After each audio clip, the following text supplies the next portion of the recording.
there, this is James, and you're watching Tixee Live. And a very good morning to all of you, and all of you a very happy Tuesday. In today's program, I want to have a little chat about the latest job data coming out of the United Kingdom and what that could potentially mean to the sterling and to Bank of England's foreshadowing of darker times to come.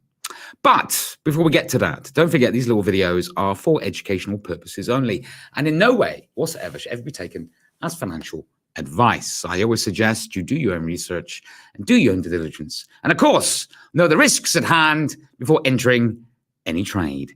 With that out the way, let's get started. So, kicking off the day, to start the day off, we had quite a bit of UK job data coming in at 6 a.m. UTC. Now, though it was pretty positive in general, it was pretty positive, but it is indicating slightly that the very robust UK labour market is cooling a little. Unemployment was announced as expected at 3.8%. And claimant count was not as good as anticipated, but it was still a negative number. Now, don't forget the UK claimant count, those who are new to trading, don't forget UK claimant count is the UK equivalent of the US initial claims, which is the number of people signing on for unemployment benefit for the first time. To make things more complicated, the UK, being the UK, they like to do it in a different way, was they use a negative number. So they use a minus number. So there was 10, to explain it, it was 10,500 less people signed on for unemployment benefit. So it sounds good or looks good on paper, but the expectation was the negative of 32,000 people, less people signing for unemployment benefit. So it's not such a good reading, really. It was expected to be 32,000 less people, but instead it was only 10,500 less people signing off unemployment benefit. So not so great. Not bad, but not so great. As well as that, employment change, which is the change in number of new positions opened in a 3-month period, was announced at 160,000 new positions versus 296,000 expected. So again, not bad, but not great either. What was good though was average earnings, and then this is the percentage of how much employers are paying for employees, how expensive it is for them to employ people, and that went up by 4.7% versus 4.5% expected. So that was slightly better. So though overall, this job data coming in from the UK wasn't awful, but it does give it a slight hint that the very robust labour market is beginning to cool. Now, don't forget, 2 weeks ago, Bank of England, they foreshadowed quite a few scary things for the UK. They forecast inflation to hit 13.3% by October, and the UK to fall into recession by the Q4.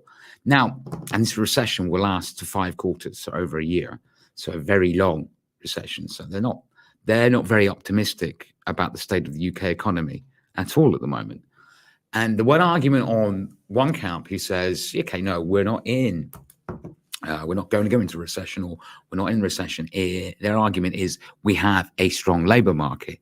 Now, this labour data, this job data coming in today, though it's not bad, it's not good either. And it does indicate that this so-called robust labour market is beginning to cool down. It's beginning and it's slow. So that is something, it's foreshadowing that maybe the Bank of England are right about how they see the state of the UK economy in the future. So there is that. Up next for the UK, though, is something which is going to be just as scary. And that, of course, is the UK CPI, which is due tomorrow at 6 a.m. UTC. The expectation Ready for it. Don't bear in mind, it's at 9.4% at the moment. Expectation is for the figure to show 9.8%. 9.8%. And there is even those out there who think it could hit double digits by tomorrow. Don't forget the old lady, the Bank of England, they predict inflation to go to 13.3% by October. Are we going to hit double digits tomorrow? So this is a big thing for the sterling. And we're going to have a look at it in a moment. But 9.8% is the expectation, which is pretty scary.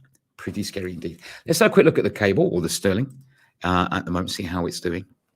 Okay, this is obviously the sterling US dollar. It is, as you can see, this is on a 30-minute chart. You can see that it is under both the 50, the 100, and the 200-day moving average, indicating that it is currently experiencing a downtrend. Currently trading at 1.2045, under that key level, which we put into place several weeks ago at 121.976. So yeah, you can see that the sterling in particular against the dollar is under pressure. And like I say, it's really kickstarted because of that Bank of England forecast. It's finding a bit of a support at the moment, a bit of buying around the 1.20034. So that's a key area of interest. This is on the daily. So that's the level where it seems to be holding for now. But whether or not this CPI data will push it over the edge, we'll have to see. The euro sterling, which we looked at last week as well, this is on a daily. It is fairly range bound, trading between a potential area of interest support of 0.8424 and a key resistance at the moment 0.84700. Don't forget, I said this before on other videos and other programs. The euro has its own problems at the moment, but at the moment, the market is forgetting the energy crisis in Europe, the inflation in Europe, the ECB's going around the scenic route with interest rates. They're ignoring that and clearly focusing on the doom and gloom of the UK at the moment. So yeah, that's where the sterling is currently. In other news, sorry, throat's a little bit dry. In other news, stocks are still enjoying their time in the sun. They're still enjoying a good summertime. Don't forget, I said last week at the beginning of last week's session that the stock market's going to try and enjoy what was a really good July for them. It was actually one of the best months for stocks or for US equities since November 2020, and they're still enjoying that high.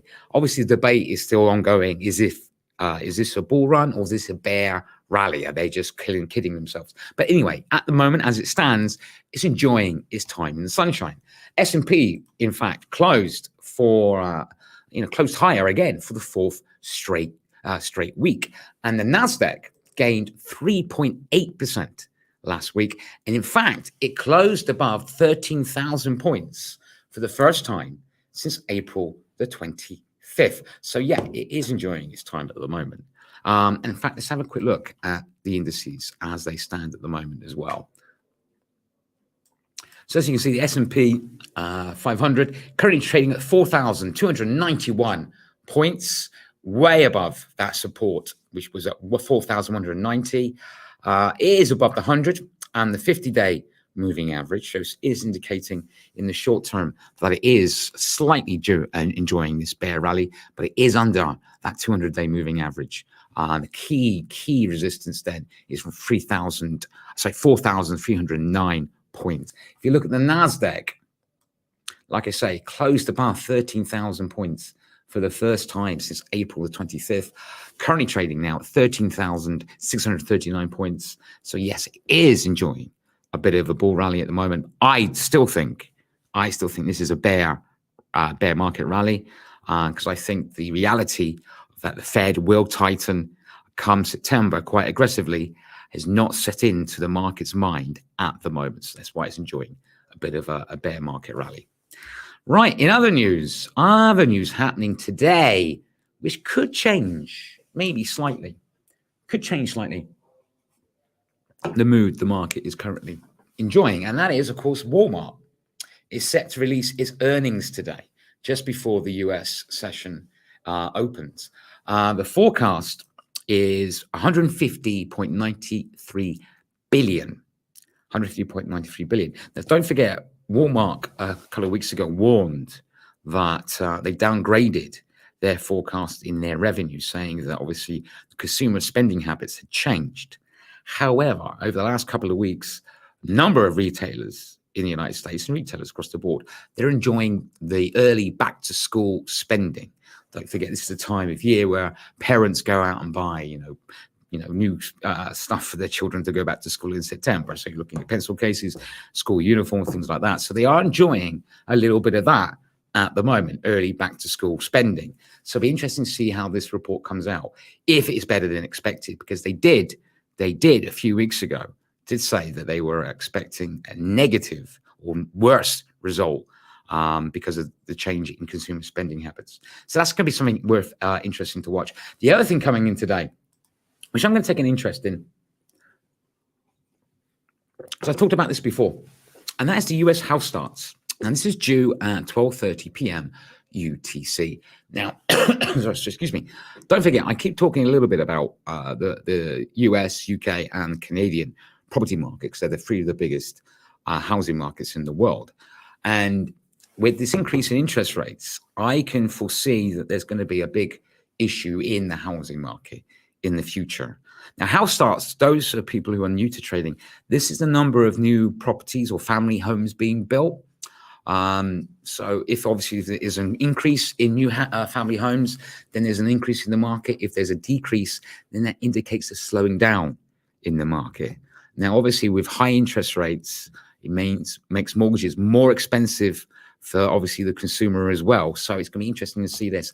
And I have a feeling that in the future, we will be talking about this a lot more in the future. The way I see it is this could be a bubble waiting to burst. I really do. And I think it can have quite hard repercussions on the market. So I'm going to keep a close eye on this. Expectation is 1.5 million new properties built. The previous number was 1.559 million properties built. So it'll be interesting to see how this number comes in, whether or not this is the early signs. Hang on, what's this? Sorry. Just want to ask you what the US. There you go. Yes, I explained it. Yes, that's what it is. It's the number of new family homes being built. Hello, good to see you again, by the way. New family homes being built. So yeah, I still think this is a story waiting to happen. So I'm going to take a key interest in this. Other major events this week is, of course, we have Canadian CPI, UK CPI, like I already mentioned. Will it come in at 9.8%? US retail sales, the FOMC minutes, which is the big event this week. I will probably do a watch along on that event, but I'll probably have to do it from my home. So it won't be in my studio because it's late at night, but I still want to share this information with you. FOMC minutes, which is due tomorrow. EU CPI, US initial claims, which I always take an interest in, and UK retail sales.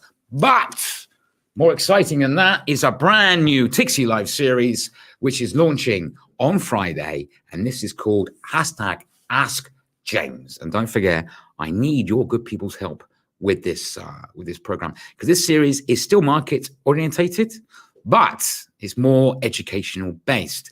The idea is you send in a topic, idea of something you want to learn, #AskJames and the topic, and we'll do a specialized video just for that topic to go over it. This suggestion this week is coming from somebody just asked me a question just a minute ago, SMF 790. And the topic we're doing this week is explaining market jargon. Because I do say a lot of market jargon. Like every industry, it all has its own secret language, and the finance industry is no different. So I'd be explaining market jargon, like what a bear, a bull, a hawk, a dove, etc. Fat finger is, etc. Flash crash, all those sort of things, explain to you what they are and what they mean, so then you can start talking like a pro when it comes to trading. So bear in mind, that first episode is happening on Friday, so I'm very excited about that, and I hope you can come and join me for that. The market, as it currently stands, the FTSE is currently trading at 0.9% higher, DAX currently trading at 0.32% higher, and Eurostock 50 currently trading at 0.16% higher. Don't forget, you can ask me questions anytime you wish. This is a live broadcast after all, and live does, of course, mean live. or just simply say hello if you like. Have a chat. I mean, or share me your opinions on what you think on the market. Is there an asset in particular you're looking at, you're interested in? That sort of thing, you know. Not a problem. Not a problem. Don't forget, if you think of a question later, put it in the comments section on either Facebook and YouTube. I will see them and I will reply to the question next time I'm online. And don't forget, if you have a topic suggestion for hashtag AskJames, just put hashtag AskJames and the topic on the comment section on YouTube and Facebook, and we'll do a specialized video just for that. We've got, actually, the next topic we've done was from another viewer, Jay Davis, who wants to do candlesticks. We're going to do a specialized video just on candlesticks and explain what candlesticks are and discuss candlestick patterns as well, which is a great topic idea. I'm looking forward to doing that one, definitely. Okie doke. If there is no questions, not a problem. Not a problem. Like I always say then, if you're watching me on Facebook and you enjoyed this little video, by all means, give us a follow. If you're watching me on YouTube and you've enjoyed this video, subscribe if you like. Hit the notification button so you know next time I'm going live. If you enjoyed this video and you've put up with me, my over-the-top enthusiasm for the markets, which I just can't help because I love the markets, give me one of these. It's nice to know that you like what I do. I see I've got a couple of likes already, which I really appreciate. It's nice to know that you're liking what I do. But anyway, till next time, which will, of course, be this afternoon. Don't forget, I'll be going back online at about 2 p.m. UTC discuss the US session. And plus, we can talk about Walmart as well, because their quarter two revenue will be out by then, their earnings will be out by then, so we can discuss that and see how that opens. But anyway, till next time, don't forget, these little videos are for educational purposes only, and in no way whatsoever should ever be taken as financial advice. I always suggest you do your own research and do your own due diligence. And of course, know the risks at hand before entering any trade. Till next time, every single one of you, trade safe.